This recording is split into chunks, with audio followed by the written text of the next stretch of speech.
Canadian premiers and some municipal leaders are in Washington today. They're trying to convince U.S. lawmakers to drop tariffs on Canadian goods. They say, this is the craziest thing I've ever heard. And no matter if it's Democrat or Republican, I have yet to hear one elected official down here and say, that's a great idea. Let's attack Canada economically. It's never been said. Well, that was even recorded before there was this threat of now 50% tariffs on steel and aluminum. That was Ontario Conservative leader Doug Ford arguing for a strong mutual trade partnership to the U.S. Chamber of Commerce. Of course, this follows Trump's move to slap an additional 25% on top of the other 25% for Canadian aluminum and steel. So for more on this joint mission, I'm joined this morning by London Mayor Josh Morgan. He's in Washington as chair of the Big City Mayors Caucus. Good morning to you, Mayor. Good morning. We're at Wednesday now. You've been in the city since Monday. Who have you been speaking with, and what's your message been? Yeah, we've been speaking with a good number of people. First off, I was at the event that the Premier was at last night. Senator Kramer of North Dakota co-hosted an event that had a number of U.S. business leaders there, as well as I think every Premier in the country, with the exception of one, including the Canadian ambassador as well. You know, we've got a big team here. We're meeting with U.S. elected officials. We're meeting with U.S. businesses. I myself and my fellow representatives from the FCM are meeting with U.S. mayors and representatives of mayor organizations. And we're reaching out to our peers to talk about this. And just like the Premier just said, we haven't come across anybody who thinks this is a great idea. Americans get that tariffs are a tax on Americans. They're going to hurt American businesses. They're going to hurt American consumers. And Canadians are going to feel the same thing with counter-tariffs. So, you know, this sort of move towards a trade war doesn't do anything except hurt businesses and consumers in both of our countries. And yet here we are with today looking at now a potential of 50% tariffs on steel and aluminum. I want to ask you this, and you're not the first mayor I've spoken to who's had conversations across the border with either other mayors or business leaders.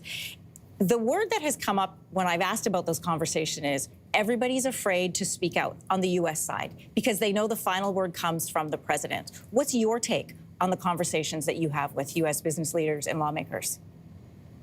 Yeah, I would say there is some hesitancy to speak out. There's other executive orders that have really put cities in a financially difficult situation that the president has come out with, and they're grappling with that issue as well. But at the end of the day, as we move towards tariffs and counter-tariffs, I think there's going to be more of a willingness to speak out because the impacts are going to be felt very clearly by American businesses and American consumers. You know, the economic partnership we've been able to build between our two countries is the envy of the world. We're way better off together than we are apart. And the real message that seems to be resonating with a lot of Americans is there are other enemies in this world who are out to damage the U.S. economically, and Canada's not one of them. Yeah. And in fact, we're much stronger together in defending that, for those external threats, particularly from China. And I think that message is really resonating, and I think that's something that the Trump here as well. Somebody in Washington yesterday characterized it this way, saying that President Trump may have to put his hand on the stove before he feels the burn. So do you feel like these conversations are actually getting to the president? Yeah, so that's the tricky part is in all of the people we've discussed and all the people we've talked to, there are different avenues into the president, and no one really knows exactly who he's listening to on any given day, right? So it's a very chaotic situation. It's also a situation that changes day to day. So casting a wide net, reaching out to as many people as possible so that there are many Americans talking in from different directions into this administration, I think is the best strategy we can have, because on any given day, he's listening to, I think, different advisors and making decisions based on how he feels that day, which is not a great way to make these substantive, impactful decisions, but that seems to be the situation we're in.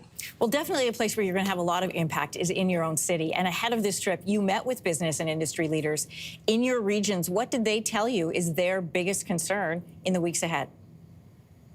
Well, in my city, London, Ontario, in southwestern Ontario, we're highly integrated with our U.S. counterparts. We had a great meeting with economic developers and business leaders, major employers, major procurers in our city, because we talked about our procurement policies and trying to shift towards buying Canadian as much as possible. But their concern and the impacts that are happening already is the uncertainty. The fact that we don't know where this is headed and we don't know what's coming next has caused a number of businesses to either not hire, not do their expansions, or put off their plans for investment in what is a fast-growing city in the country of London, Ontario. That's a big concern. And again, uncertainty is the enemy of business. They do not like make investments. They do not like to expand. They do not like to create jobs when there's question marks on the table. So, you know, that's the big thing, is they'd like to get some certainty in all this.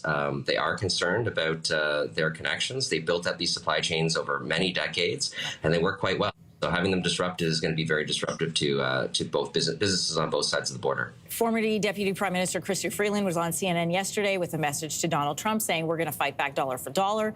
The Prime Minister has said Canada is going to also fight back against U.S. tariffs. In your opinion, as the mayor of a centre with a lot of jobs to lose and at stake, what would be the most effective response? Well, and I've communicated this to both the Prime Minister and the Minister of Foreign Affairs. Municipalities and local businesses have to be involved in the discussion of any counter-tariffs. If we're going to counter-tariff U.S. goods, Canadians pay those. So any sort of tariffs on U.S. goods have to be things that there are Canadian alternatives for. Just tariffing something that we have to buy from the Americans anyways just costs Canadian businesses and Canadian consumers more money.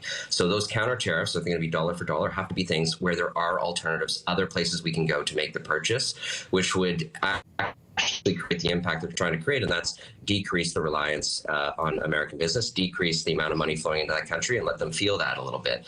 So, you know, that's our message to our federal government, is just consult really widely before you put counter tariffs in, because you need to tariff things that there are actually alternatives for. All right, best of luck, Mayor of London, Josh Morgan, with your conversations in Washington, and safe travels home. I hope you don't get caught in that snowstorm. I hope someone's shoveling my snow at home, so when I get back, I don't have to do my drive. All right, Mayor Morgan, thanks for coming on this morning. Thank you. If you liked that video, make sure to subscribe to the Your Morning YouTube feed, where you can find all kinds of new content posted every weekday morning.